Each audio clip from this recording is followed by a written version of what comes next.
Materialism quietly asks us to accept things that, when we look closely, are truly astonishing, as long as we do not label them miracles.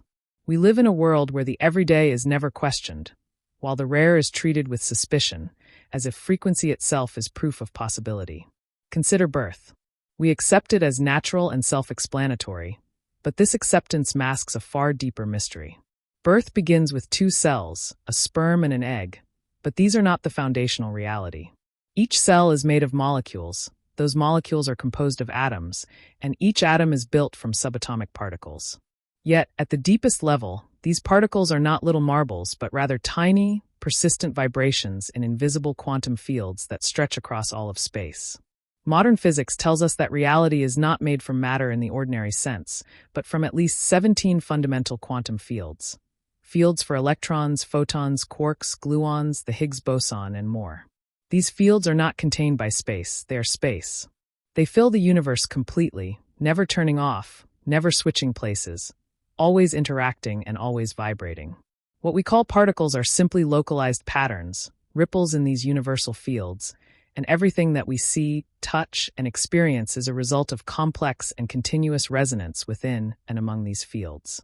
Strangely, we never sense this vibration directly. We feel our bodies as solid and unmoving, but this is only because the frequencies involved are beyond all ordinary perception. The electron field, for example, vibrates more than 100,000 trillion times per second, and the Higgs field vibrates even faster, at rates that defy imagination. The Planck frequency, which is the fastest vibration physics allows, exceeds 10 million trillion times every second. At these astonishing rates, motion becomes indistinguishable from stillness, much like a glowing string spun so fast it appears to form a solid ring, or a sine wave oscillating at such high frequency that it appears as a continuous, unbroken surface. Our sense of solidity, and the entire experience of matter, comes from this invisible, relentless motion. So when a child is born, what actually occurs is the appearance of a new, unique configuration of coherence, a once-in-history resonance of quantum fields woven together to form an individual. Two patterns, one from each parent, interact in a way that has never happened before, and from this convergence a person arises, with consciousness and a voice new to the world. We call this natural, not because we understand it, but because it happens often. The mystery is overlooked, hidden by its repetition. When resurrection is mentioned, however, we recoil. It is dismissed as myth, superstition, or wishful thinking. Materialism insists it cannot happen, not because physics rules it out, but because it is unfamiliar. In fact, resurrection, in terms of quantum fields, is not about creating a completely new pattern from chaos, but about restoring a pattern that once existed. The information that defined a living being, the structure, the arrangement, the specific coherence, does not simply vanish when someone dies. According to quantum field theory, information is not truly lost. It can become hidden, scattered, or unexpressed, but the potential for coherence remains. Resurrection, then, is the return of an already known configuration, not the emergence of something absolutely novel. Here is the paradox that materialism quietly enforces. We accept the impossible as long as it is frequent. Birth, which is the creation of a new, coherent being from field noise and randomness, is believed without hesitation because it happens all the time. Resurrection, which is the restoration of an old coherence, is rejected, not because it is more difficult, but because it is rare.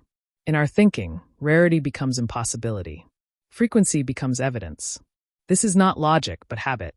What truly sets resurrection apart is not that it is unscientific or unimaginable, but that if we have certain spiritual inclinations, it has happened only once.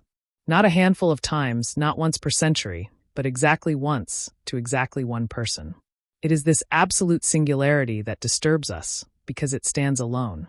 We are more comfortable with daily miracles than with a unique event that refuses to be repeated or subsumed into a broader pattern.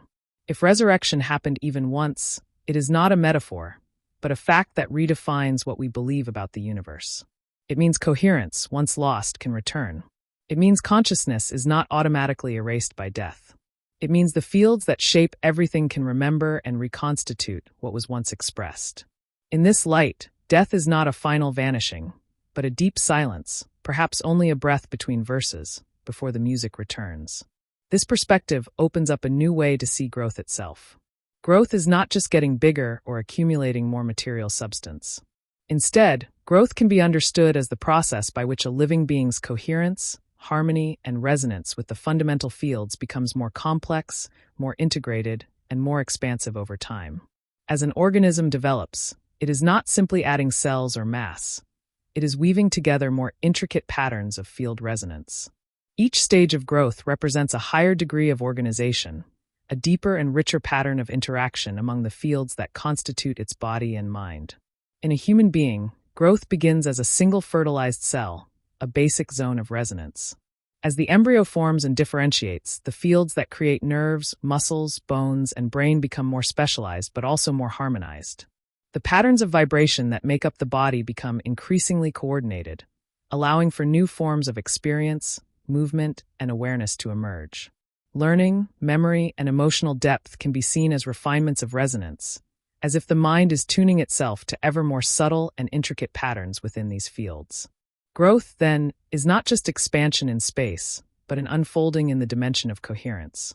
It is the continuous process of drawing more and more of these fundamental fields into organized resonance, building up new layers of meaning, connection, and conscious presence. Ultimately, the fullness of growth is not measured only by what we can see or weigh, but by the richness of the invisible symphony of fields that together sing the song of a living, growing self.